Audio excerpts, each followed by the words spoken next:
ya KTN, mimi ni Cecilia wa Kesho Mathuva.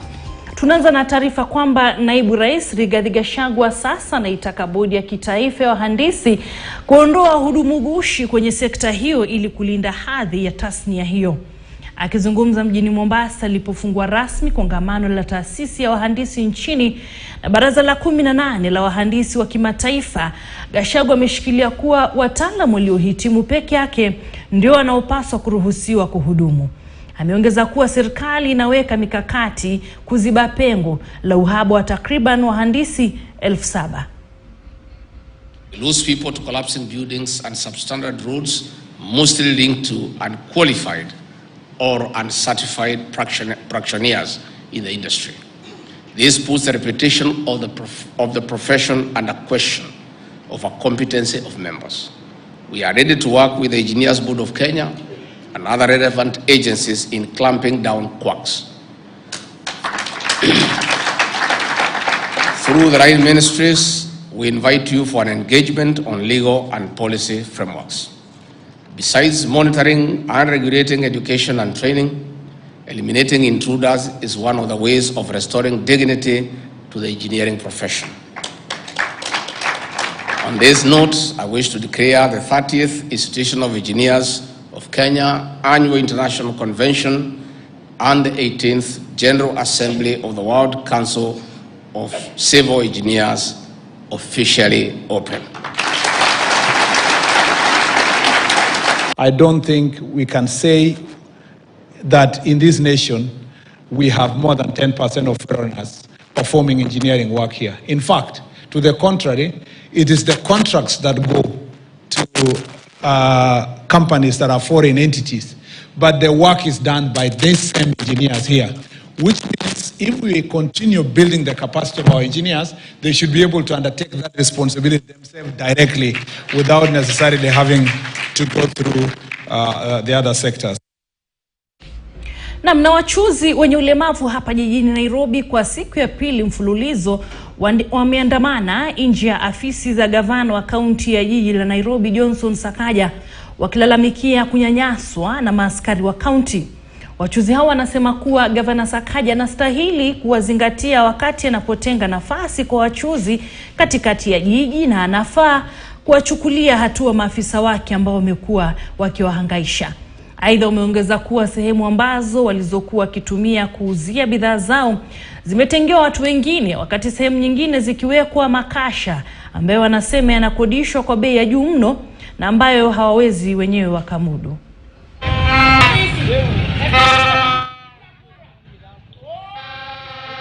Tuko hapa kutoka jana kwa sababu ya malalamiko ambayo tuko nayo ya kufurushwa kutoka kazini zetu ambao tumekuwa tukifanya kwa muda mrefu. Tunafurushwa mahali fulani, either upate container imewekwa ama upate sushaina imewekwa ama upate vitabu zimewekwa. Mimi naomba tu awache tu discrimination, atuhusishe kwa mipango yake na ajue kuna walemavu ambao wana exist. Hatujakuja hapa kuomba governor pesa. Sisi tunafanya kazi na hatujaandika wafanye kazi. Wale mabeggars wako huko, badala washughulikane na mabeggars, sisi ndio wanatunyanyasa.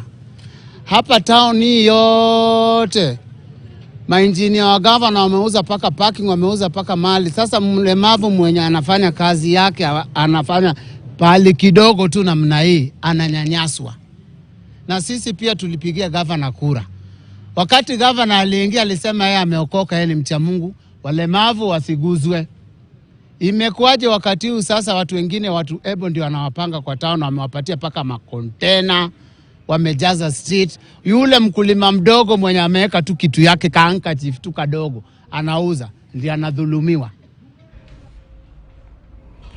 Na mtazamaji, tugeukie masuala ya elimu ambapo mkutano wa mwaka wa chama cha KUPPET tawi la Taita Taveta ulikumbwa na utata wakati wanachama walikosa kuelewana na viongozi wao kuhusiana na tarehe ya uchaguzi wa katibu mkuu wao na utendakazi wao. Katibu mkuu wa KUPPET Bwana Kelo Misori pia alikuwepo katika mkutano huo, kama Hezron Kimari anavyoarifu kutoka undani.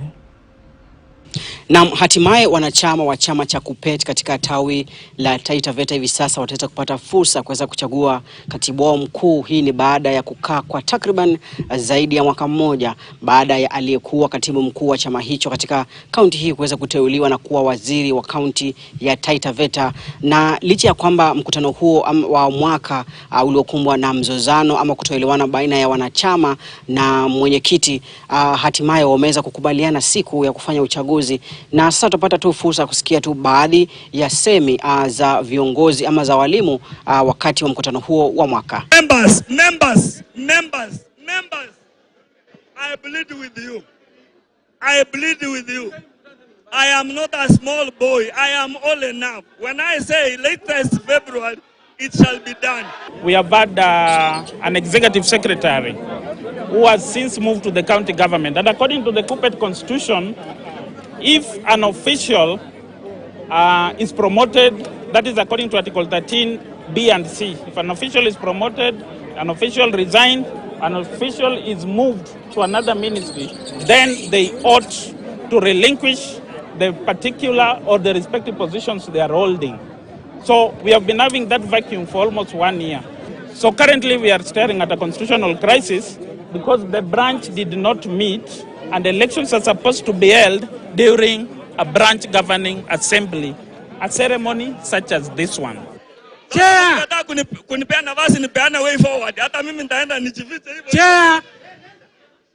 through the chair, so I'm requesting I give the way forward. The ones I'm referring to are the ones who want to come back there. I'm very sad, very, very sad. And I'll give my reasons. Number one, we have employed all those people there. We have employed them. So we request right now. We are not demanding. We request. We don't want to demand, because when we start demanding, it is going to be chaotic. We are going to request that all the people who should be in those seats, After they are sitting, the Secretary General does not have the mandate to give you a date. The branch will agree with on the date. They will announce to you. All right, listen. They will announce to you. They will announce to you, and you will progress with the elections. That I follow due process to ensure that elections of the union are done latest the end of February next year.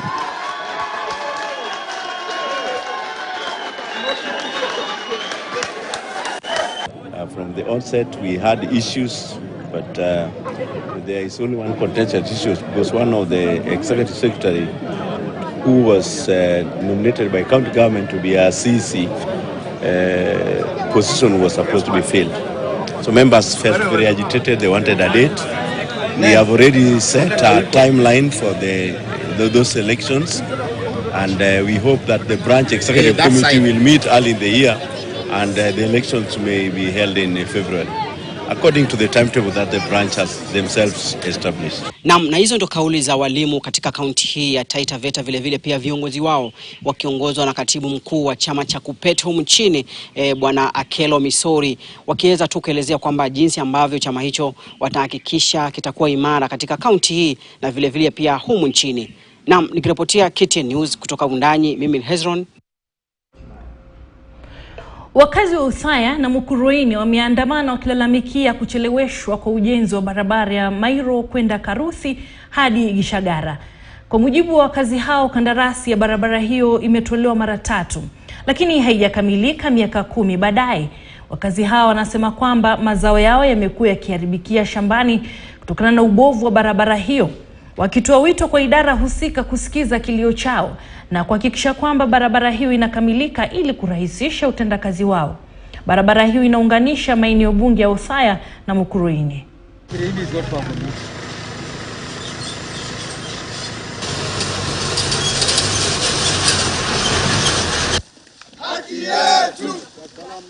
Hii barabara tenda yake imepeanwa karibu mara 3 mara 4. Na saa hii tenda ya mwisho imepatiwa kampuni inaitwa Loben. Na imepewa hii contract kutoka Kagisha kukuja mpaka hapa kunaitwa Githagara. lakini hii barabara imetengenezwa 60% na haijamalizika. Tunashindwa, hii section imebaki kutoka Mairoini kukuja mpaka Githagara. Kwa nini haijatengenezwa? Hii barabara ukiwa na mimba, ukiwa karibu kuzaa, unazaria kwa njia. Hii barabara ni mbaya sana. Hii barabara ni mbaya sana. Wengi wao hata wamekuwa viwete kwa hii barabara. Haja yetu tunataka tuwabiwe Kenya yetu ni gani na sisi ni wawapi. Hii barabara itatumiwa mpaka wakati gani na wanasiasa? Watakuja hapa kutuambia watatengeneza hii barabara mpaka mwaka gani? Tunasema wakati wa mwisho umefika. Barabara yetu itengenezwe. Serikali ya kaunti ya Laikipia kupitia uongozi wa gavana Joshua Irongo imesambaza zaidi ya vitanda 120 vya kujifungua na vifaa vingine kwenye hospitali Nyahururu katika juhudi za kuboresha huduma za afya kwa wakazi wa eneo hilo. Hospitali hiyo ambayo ilizinduliwa mwaka 1968 na rais wa kwanza wa Kenya imekuwa ikipokea angalau wanawake 20 kila siku, na kutokana na kuongezeka kwa idadi ya wanawake wajawazito ilikuwa na haja ya kupanua na kuifanya ya kisasa. Chumba hicho cha kujifungua ambacho kwa mujibu wa gavana Joshua Irongo kimewekwa vifaa vyenye thamani ya milioni 150 hivi kitazinduliwa mwezi Disemba na Rais William Ruto.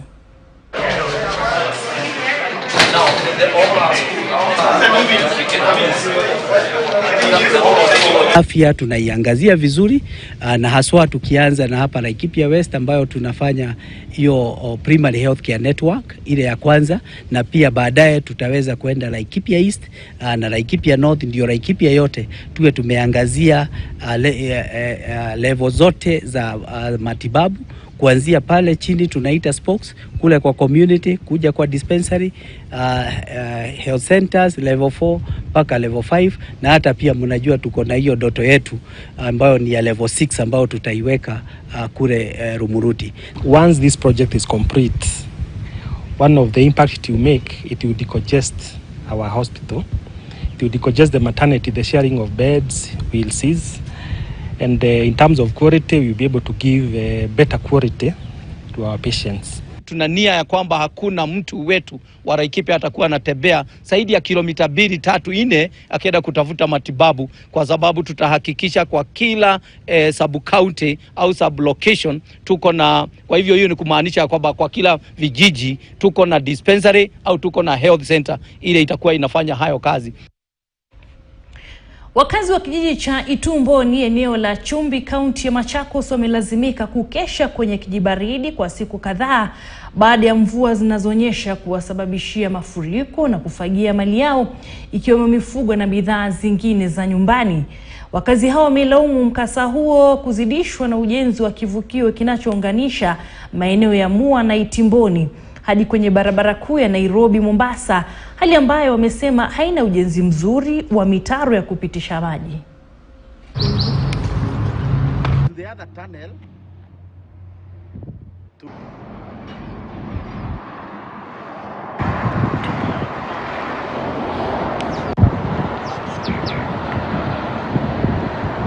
Napikiwa simu ni watu wa Buroti saa 6:30. Maji inaingia kwa Buroti, inabeba kila kitu, unga, nini, makondoro inajaa. Vitu sinajaa kwangu, sinabeba kuku, mbuzi sinakunywa maji, chakula hatuna, simebebwa sote, ni maji.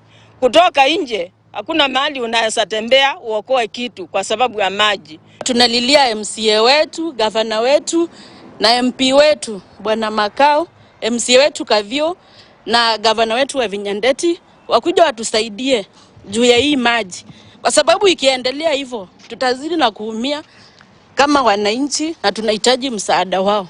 We agreed that we needed road to be constructed, but we did not know how the design is going to affect our properties. I've been a resident of this place for the last 22 years, and we have not seen this kind of damage done to our properties there before. So we can say that the construction of the road and the drainage system that has been done by the contractor, it has aggravated the problem. Na mtasalia maeneo ya Ukambani ambapo mvua kubwa inayoendelea kunyesha kote nchini imeacha familia zaidi ya 50 katika jimbo la Makueni bila makao, huku baadhi yao kutoka kijiji cha Kawese, eneo bunge la Kilome, wakitafuta makao katika shule ya msingi ya St. Patrick. Mwandishi wetu Stephen Nzioka ana mengi zaidi kutoka Makueni. Niko katika shule ya msingi ya St. Patrick Primary School ambayo iko katika eneo bunge la Kilome. Na ni hapa ambapo familia zaidi ya 50 zimeweza kukita kambi hapa kufuatia mafuriko ambayo yameweza kuathiri boma zao katika kijiji cha Kawese. Na nataka kuweza kuzungumza na baadhi ya wananchi hapa waweze kutueleza maji ilikuja lini na iliweza kuathiri kivipi, na labda hii ni tatizo ambayo imeanza leo ama ni tatizo ambayo imekuwepo siku ambazo zimepita na mvua ambazo zimeweza kunya siku za hapo mbeleni. Karibu. Asante. Kwa majina naitwa Dominic Mwindi, ni mzee wa mtaa Kawese, na tuko na shida especially wakati wa mvua. Shida tulio nayo si ya huu mwaka, imeanza sometimes back, na shida yenyewe huwa ni maji wakati mvua inaponyesha. Na kuna mto ambao unatoka sehemu za Malili, unapita Kiu, unapita Kima, unakuja hii sehemu yetu ya Kawese, na unapofika, hayo maji yanapofika katika mtaa wetu huwa analeta madhara kwa mwananchi. Kuna mama hapa anaweza kutueleza labda kwa nini huko katika shule hii mliweza kupoteza nini? Wewe kama ulikuwa umetueleza hapo mbeleni kuwa maji yalileta hasara mpaka ikafukua ile kaburi ya mzee wako, na pole sana. Asante. Mimi niko hapa kwa sababu ya nyumba yangu imeanguka. Na hata hiyo maji ikaharibu kila kitu. Hata saa hii hakuna mahali hata naweza lala. Ikapeleka chakula, vitu mingi kwa nyumba. Na sina mahali hata naweza jenga. Kuna mzee hapa pia, unaweza tuelezea umekuja hapa na watoto ni wangapi labda hapa, na nini hasa kilikufanya ukuje kwenye shule hii ambapo sasa tunaona baadhi ya wakazi hapa wanaomba usaidizi kutoka kwa serikali? Ulipata hasara gani na ni lini haswa? Kwanza ile hasara nilipata iko na tuseme miaka 2, lakini kuingia hapa kwa shule ni kama siku 2 kutoka jana. Sasa niko na hapa, niko na watoto 3 na mke wangu, tuko 5 hapa. Kwa hivyo ile madhara imekuwa ni ya kuharibu kila kitu, akawa hakuna mahali wanaweza kujifanyia chochote wala kusogeza chochote. Kwa hivyo kile kingine ningesema tu ni kuangaliwa kwa maji vile inatusumbuanga, iangaliwe kiasi ya kuwa isiwe inasumbua kupitia kwa serikali, county na national government. Tuichunguzie sana. Majina ni Ruben Musau Kavai, MCA wa area ya Kaskeu. Na kufikia sasa tulikuwa hapa jana, tukakuja hapa tukaangalia eneo hili vizuri sana, na tukaona familia nyingi sana manyumba zao zimeoshwa, pia mbuzi, ng'ombe zimepelekwa na maji. Halafu tukafikiria na tukaongea, tukaona nikapikia deputy governor na wengine, na tukaona tukuja hapa leo kwa hii shule Kawese ndio waweze kuja kupewa ufadhili hapa shuleni, na ikiwezekana wapatiwe chakula, na ikiwezekana pia serikali kuu nao iangalie maneno haya, na pia ufadhili wa kawaida, maana hizi familia ziko hapa hivi zimeathiriwa zaidi. Wananchi wote wamekaa hapa mahali, lakini ile changamoto nimeona hapa ni kwamba tumekuja hapa tumekuta mwalimu mkuu yuko hapa na madarasa yote yamefungwa, kila mahali pote kumefungwa, na anasema hakuna official communication. Kwa hivyo nauliza, maana hii sasa ni kama hii ni emergency. Mambo ya kusema ati mashule ni imefungwa sioni kama iko na haja hata kidogo, maana hawa ni wananchi na wazidi kuathirika. Na kutokea leo tungependa zile familia ambazo manyumba zimeoshwa na maji completely wakuja wakabu mahali hapa hivi, ndipo sasa waweze kusaidiwa ni serikali. Asante. Ripoti ambayo tumeweza kupokea katika kaunti ya Makueni, ripoti ambayo imetengenezwa na ile National Road Management Authority na pia kutoka kwa Kenya Red Cross Society hapa katika kaunti ya Makueni, na pia serikali ya kaunti hii, kuwa watu 8 tayari wameweza kupoteza maisha yao. Na kutoka hapa tutakuwa tunaelekea maeneo ya Mitini ambayo iko katika eneo bunge la Kaiti, kuweza pia kutathmini hali pale ambapo familia 13 huenda zikakesha kwenye kibaridi usiku wa leo. Kutoka hapa katika kaunti ya Makueni, sina la ziada kwako. Na mtazamaji, sasa moja kwa moja nataka nikupeleke hadi katika uwanja wa ndege wa Jomo Kenyatta ambapo waziri wa uchukuzi Kipchumba Murkomen anazungumza na wanahabari kuhusiana na baadhi ya masuala ibuka yakiwemo kuvuja kwa paa msimu huu wa mvua katika uwanja huo. I have therefore today to deal with this issue, and in a comprehensive manner, I have formed a committee to investigate the status of our airports, and in particular Jomo Kenyatta International Airport, Wilson International Airport, and Moi International Airport, Mombasa.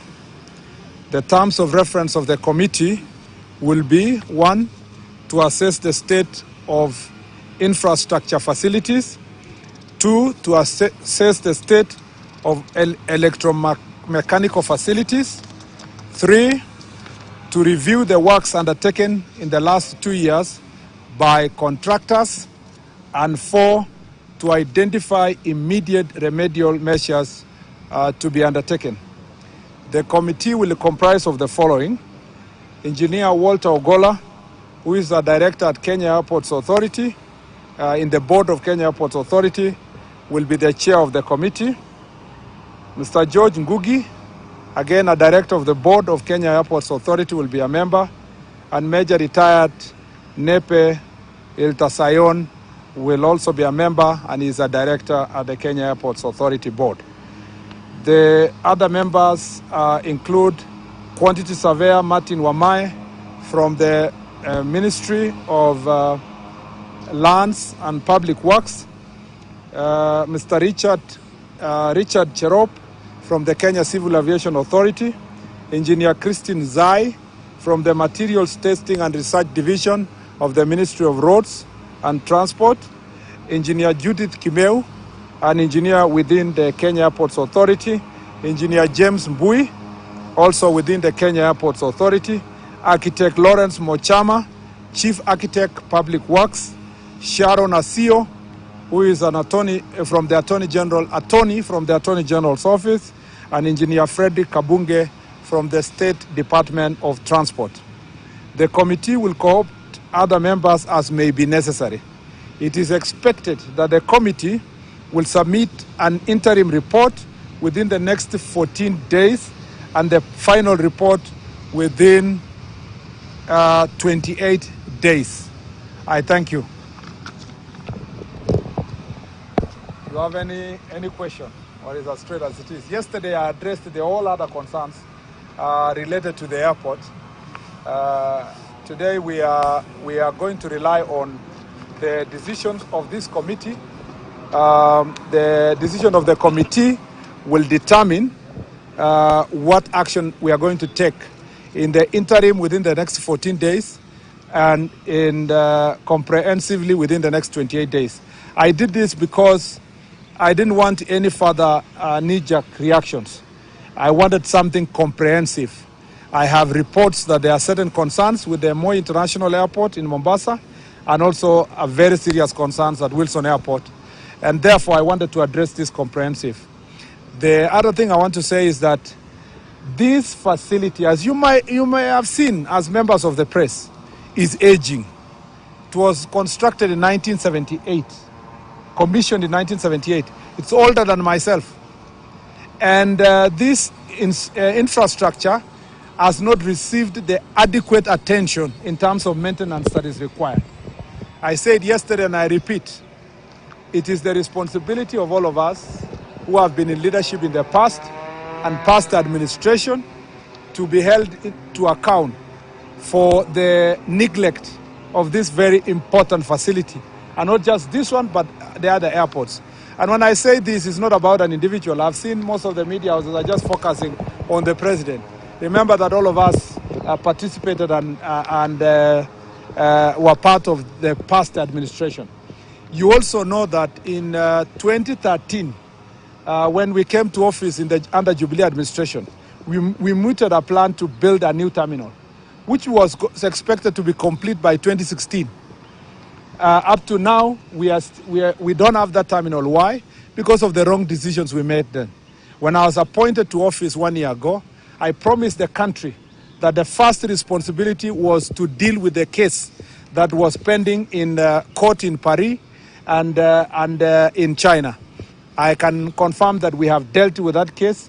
Now the green terminal space is free for us to advertise, and we will advertise from January. and hopefully we get a concessionaire who will do through a PPP by June next year, so that within the next 3 years, we no longer have these very old structures struggling. As you may have seen also, the, the report of this committee, technical committee, will inform further works that we are going to commission. We no longer want to do patching here, patching there. We want to do something comprehensive. And my office, once receives this report, will now sit down and guide the agency through the office of the PS and the board of the agency to carry out a comprehensive renovations in this particular facility. Again, let me tell you, despite the challenges we have here, despite the fact that we had leakage of water because of the challenge we had with the roof, and I want to say that the contractor is still within the defect liability period.